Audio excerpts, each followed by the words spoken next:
Assalamu alaikum, bully world. Peace, peace, peace. Bella and Queen is back again. And inshallah, from this day forward, we're going to try to bring you Bella and Queen at least a video a day, or more than one or two videos a day from now on. You just had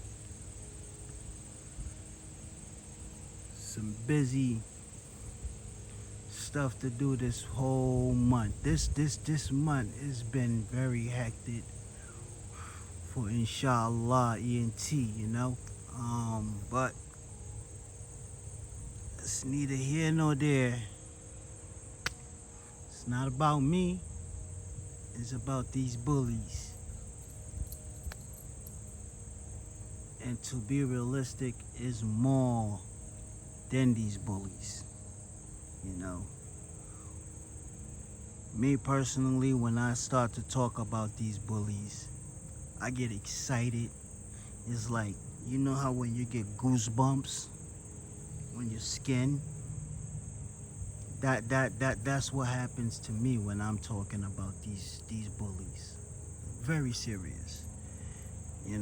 So I really love these dogs.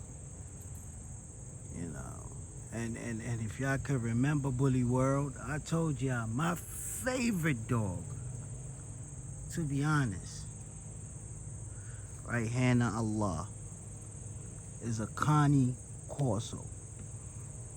Connie Corso is my favorite dog. Give me an all black Connie Corso, or black mixed with a little bit of brindle in there, a black mixed with a brindle. What they call that? A black tri or black trendle. Connie Corso. But then when I saw these bullies, oh my God. It's like having any kind of animal, right? But you don't take the consideration of how often do they shit, how often do they pee. Excuse my French, pardon my French. How often do they poop? How often do they pee? How often do they do act? Just basically the life of that animal, right? And you consider in your house or in your compound, how do they react? Are they messy? Are they not messy? That's why a lot of times you'll find people that don't want to deal with that headache will normally get an animal that's confined, like a fish tank or a snake tank. That's one of my favorite animals too. Bully World, this is me describing me.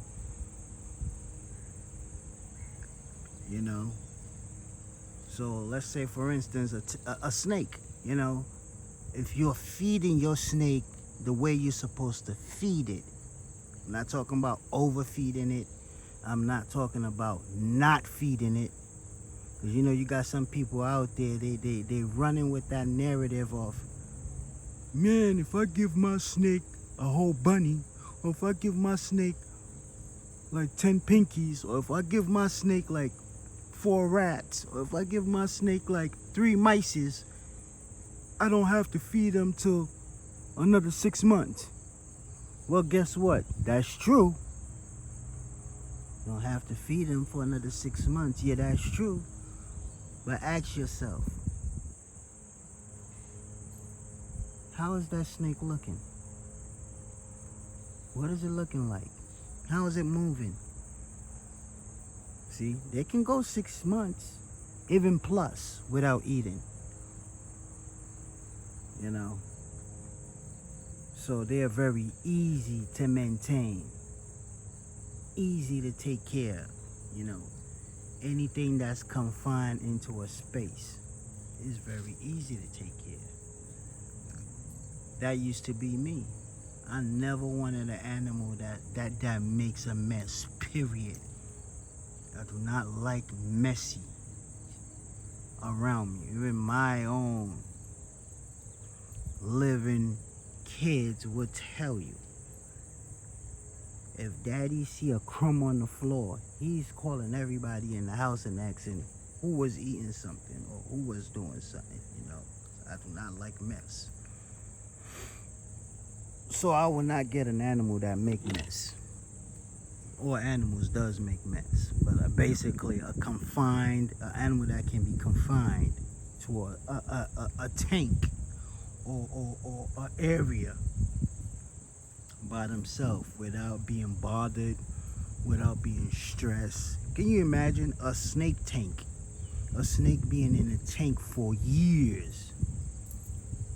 All right, not catching arthritis, not catching, you know what I'm saying? Because the confinement is kind of small, and with a snake, they grow according to their confinement. If you keep a snake in a 10-gallon tank, he's gonna grow to the size of that 10-gallon tank and stop growing. Because if it continues to grow, guess what's gonna happen? You're gonna need a bigger tank. And all of this is going to say, I just went off renting because people find it difficult to understand me sometimes when I'm trying to describe a situation or talk about something. Like, basically, at this time I'm trying to describe taking care of an animal that make mess plus taking care of an animal that don't make mess. Get what I'm saying? That's why I went with the pockets. To be honest with y'all, Bully World, I went with my pockets because, first and foremost, you can keep them in these new cages they started making now, the stackable cages and whatnot. You can fit a pocket in there easily. A 47-inch tank, cage or whatever. You can fit a pocket in there easy. You can pull that crate out easily, wipe it out easily. You go walk your pocket, come back, put them in there easily. And if a pocket make a mess, how much mess can a pocket make? I mean, granted, they can make a mess depending on your situation. Like I said, it's always according to your situation. You know, if you keep your area nice and clean and confined, they can't find stuff to tear up to make it messy. Get what I'm saying? But if you're a person that's just messy, of course, they're always going to grab whatever that's around and start shaking it and tear it up and make more mess.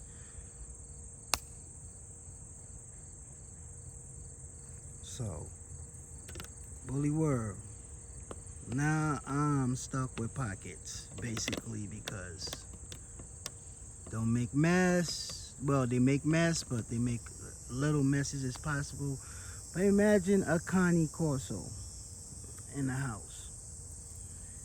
And you know how everybody wants, if you see anybody that you know that has a Cane Corso, they always want a big bone Cane Corso, you know, a huge Corso. They want a Corso that's like a Mastiff, huge as a Mastiff, which they get up to. But some people just want the over-exaggerated Corsos. Now ask yourself this: that's a pony in your house. You think if you have a size of an animal the size of a pony in your house, in your apartment, just picture that for a minute. Just picture me saying you have a pony in your bedroom, in your living room. Just think about that for a minute. Close your eyes and think about you holding a pony, a leash of a pony, just standing in your living room. That thing will be bucking, kicking, Or if it decides to get excited or overexcited, like how dogs do when they want to jump around, grab a ball and shake it. Trust me, all animals get excited. Where they want to jump, and kick and excited. If a pony get excited, he's going to tear up your whole house, your whole apartment, your whole everything. He's going to tear it up. And that's to go to say, ladies and gentlemen, boys and girls, if you have a house and you want to take care of a animal, make sure, basically all I'm trying to say is make sure you have the space for the animal you're trying to take care of. Make sure you have the space. Make sure you read up on the breed or whatever animal that is that you're trying to get, to make sure you have the space for it. You have the right situation for it. Make sure your situation is situated. Get what I'm saying? Because I see a lot of these YouTubers, not calling no names, because I'm included. You get what I'm saying? I'm not just saying. I always start with myself first.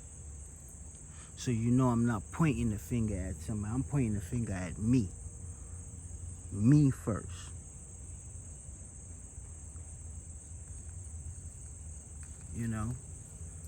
A lot of people put themselves in that situation where they are not situated, but always adding another situation to their situation when they're not situated.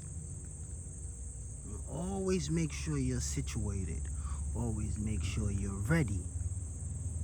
That's what it said. If you're pulling the trigger, make sure you're pulling it. Because